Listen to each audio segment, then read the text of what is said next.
So going back, Buddy puts up on the board the numbers. He puts 46 in the middle. That was the birth of the 46 defense. It was. You know what? And it was Otis Wilson, number 55 on our team, that asked. He goes, "Hey, Buddy, what are you going to call this?" Now, Buddy would have all these blitzes and different things that he would do, not just out of this formation, but other ones. Whoever was doing the action, whoever was coming on the blitz, that's what it was. Like we had one of our defensive backs, Winford Gaines, number 36. He had a lot of plays that were the 36 blitz, the 36 zone, the 36 read, and it was because it was 36. And as soon as he heard that in the huddle, he knew exactly what the call was. It was going to be him doing something else. So when Buddy goes over all the responsibilities, the two linebackers over top of the tight end, slide the defensive line down. We had everybody covered. Here was the beauty of the position. I played right in the very middle. And so Otis Wilson says, "Buddy, what are you going to call this?" He goes, he circled my number 3 times. He goes, "We're going to call this the 46 defense." Now, you know what? Please understand that don't think this was already destined for Hall of Fame, because Buddy was doing things like this all the time. And there was many things that we actually dropped out. We forgot about. We just disregarded them. But this 46 defense, we tried it against some really, really good talent that first year, like Dan Fouts. And San Diego came into town, Soldier Field, all loaded up with receivers and running backs. They were all Hall of Fame players, and Don Coryell was their coach. I mean, this was like the offense made in heaven. Every Dan Fouts, Mr. Quarterback, could throw it all over the place. Great tight end, great wide receivers, running back. The 46 defense shut down the San Diego offense, and they had no answer for it. And I loved it because here's why I love it so much, Brad. And Mike Singletary later took my position in the 46 defense. You could say, well, how in the heck, Doug, you're 210 pounds. How are you going to play middle linebacker? I could get low. I could, cut people's knees down and stuff like that and make piles. But, the way this thing was designed, there were two linebackers over top of the tight end, and then there were 4 defensive linemen. So it was a 6-man line. And so Jeff Fisher and I were the only linebackers. And Jeff would be on the weak side, and I would be on the strong side. But think about this. Every offensive lineman was covered with a defensive lineman. And you know what? There was no slitting through to get the linebackers. They wouldn't let them. They tied them up. So for me, I'm playing football. I'm on defense. I have nobody that blocks me. So on blitzes and running plays, I run right to the ball. I run right to the ball and make tackles. It was great for number 46. And it was great for Mike Singletary after I left, because Mike replaced me in the 46 defense. And I think that's why Mike had so much success, because nobody could touch Mike Singletary. Everybody was covered on the line. And you could blitz, and you could, I started getting safeties on safety blitzes, and I was in the backfield sometimes as soon as the quarterback got the ball and he took 2 or 3 steps back, I'm there with him. I'm waiting for him. Hey, come on back here. And we tried to do everything different each week, so that no matter how long you practice this thing, we kept moving it and switching jobs and responsibilities. I played the middle linebacker position. There were, just to give you an idea, okay, I was responsible for blitzing the quarterback sometimes, making tackles on run plays, going out with wide receivers and covering them in the slot. I was also responsible at the linebacker spot to play half the field in certain defenses.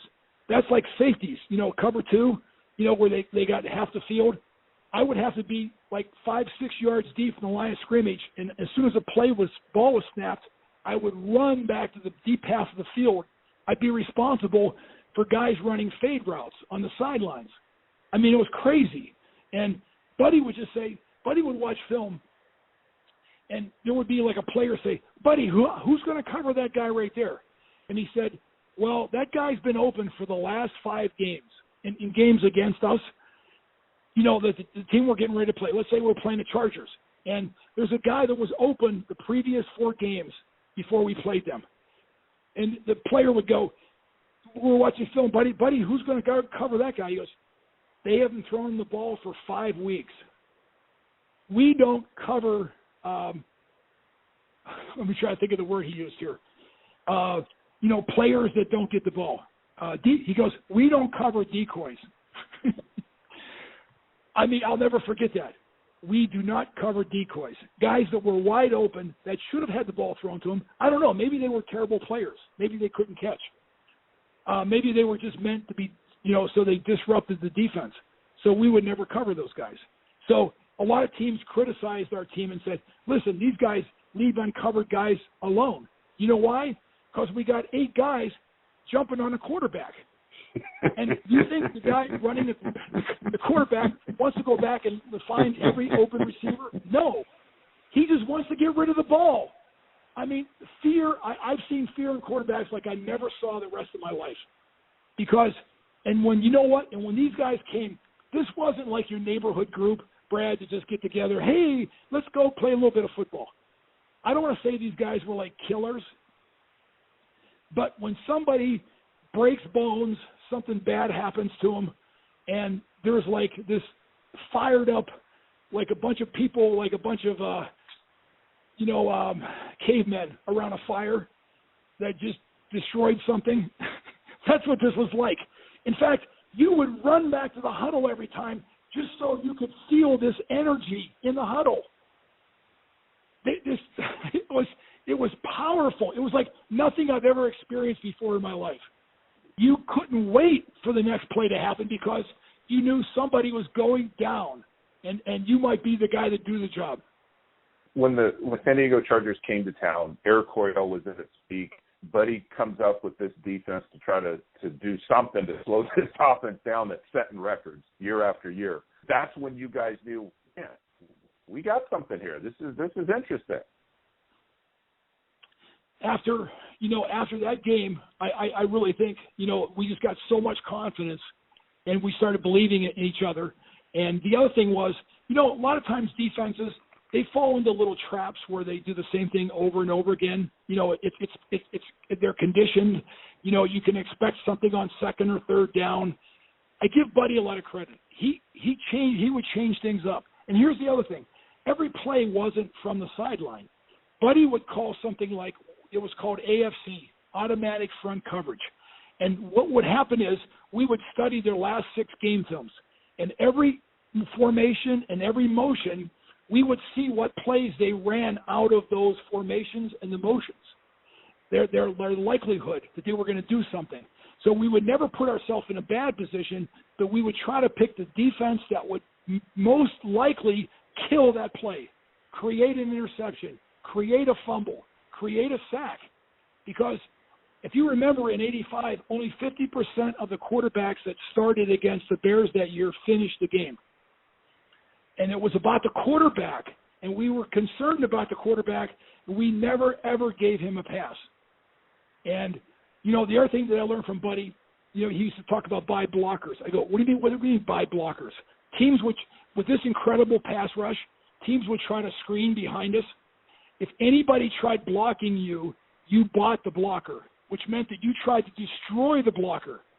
Now, he's trying to hold you up, and then get away for a screen pass.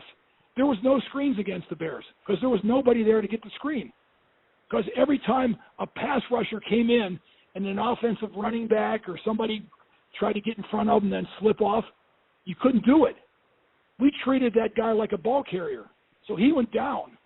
We tried to put him down as hard as we could. Now he's just a blocker. And he's thinking, why are you trying to destroy me?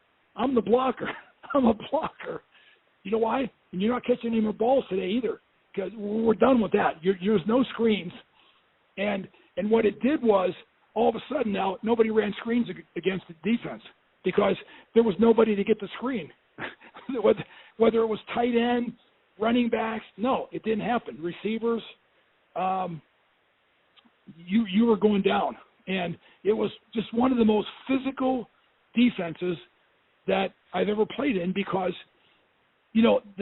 every call that was made was, and then Buddy would give this call, and it was called automatic front coverage. And what it was is he used to slap his hands and then wipe his right hand against his chest.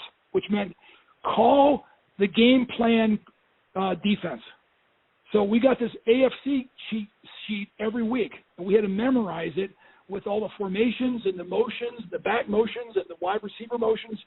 So sometimes you would change defenses 3 times with one motion. If a receiver started across the field and he went all the way to the other side of the field, you might call 3 different defenses as he progressed across the field, because you are trying to put yourself in the best defense possible against each one of those plays that we had previously seen. And Buddy did the same thing. When Buddy really got mad and angry once we got ahead in the game, he would, instead of automatic fronts in coverages, it was automatic blitzes, so that he gave you that signal, automatic blitz, which meant we are blitzing, and it's just the only thing that's going to determine our blitz is the formation the offense lines up in.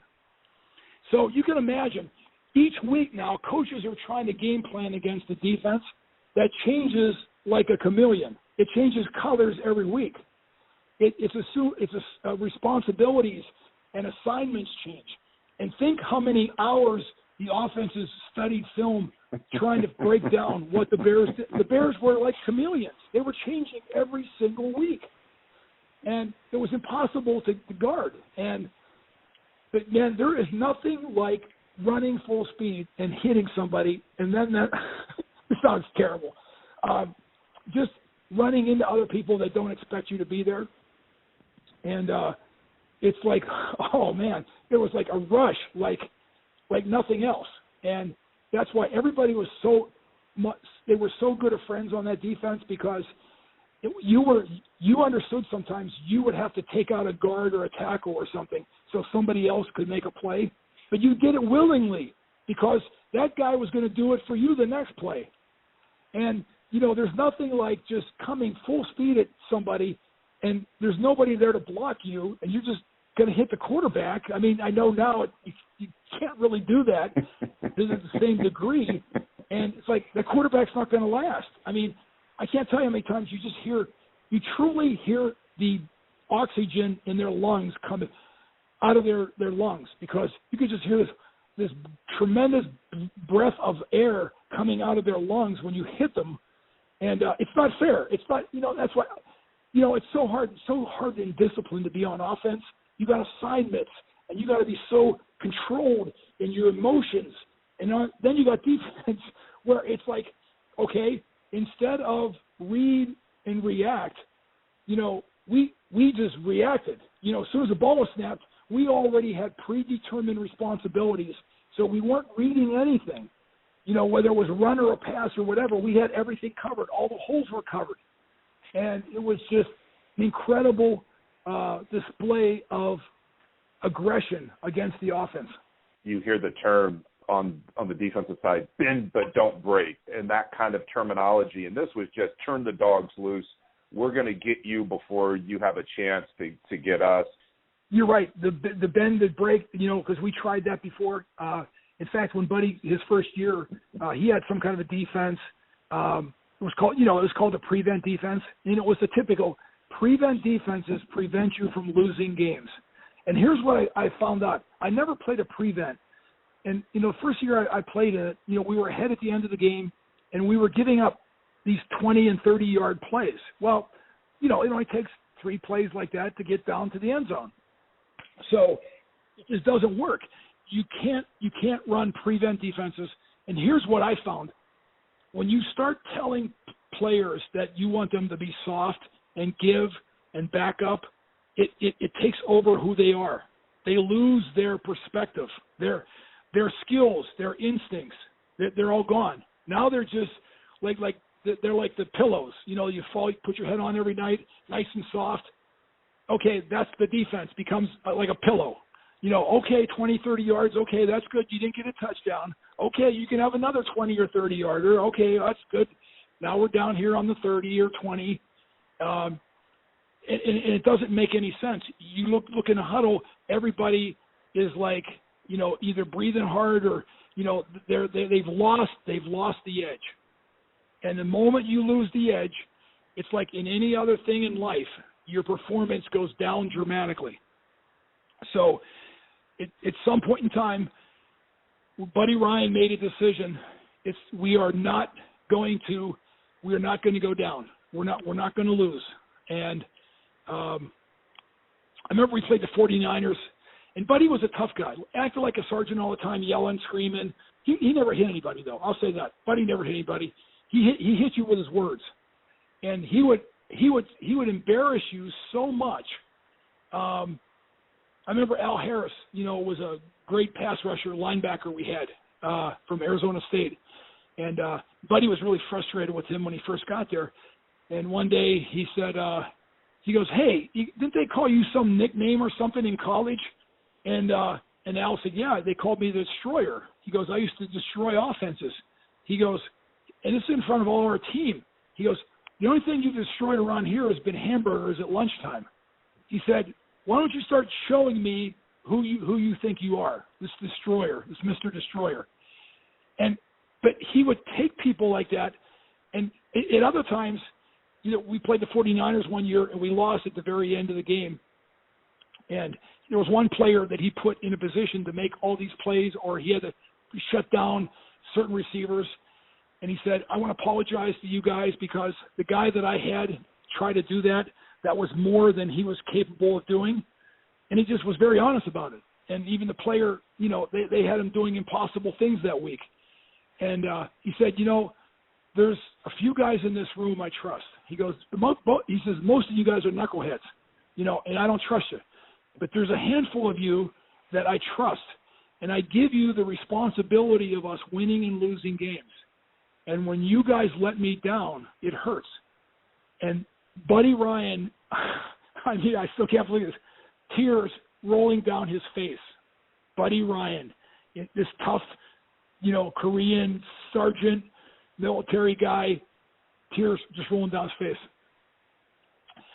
And he turns and walks out of the room. You ever see one of those rooms like, I don't know, you ever tear up like a hotel room or something? When he walked out of the room that day with tears on his face, I'm telling you, it had such an impact on our players. I remember tables and chairs were just getting thrown around the place. And you know what? No one ever gave less than 100% after that for Buddy. I mean, if he wanted us to be drinking the Kool-Aid, we just drank the Kool-Aid. We just drank the Kool-Aid. And it didn't matter who he was talking about or what he was asking us to do. Man, it was going to get done. It was going to get done with vengeance and a smile on our face.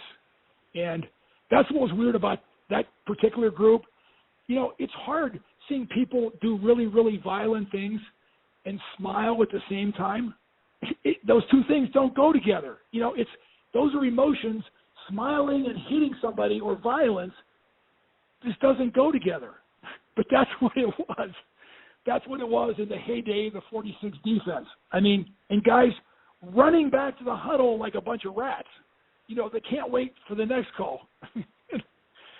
I just never seen anything like it. And, I know Buddy took it with him to Philadelphia, and it worked there for a while until, some of the rule changes just kind of made it kind of useless. I don't want to say useless, totally useless, but took a lot of the firepower out of the defense as those years went on.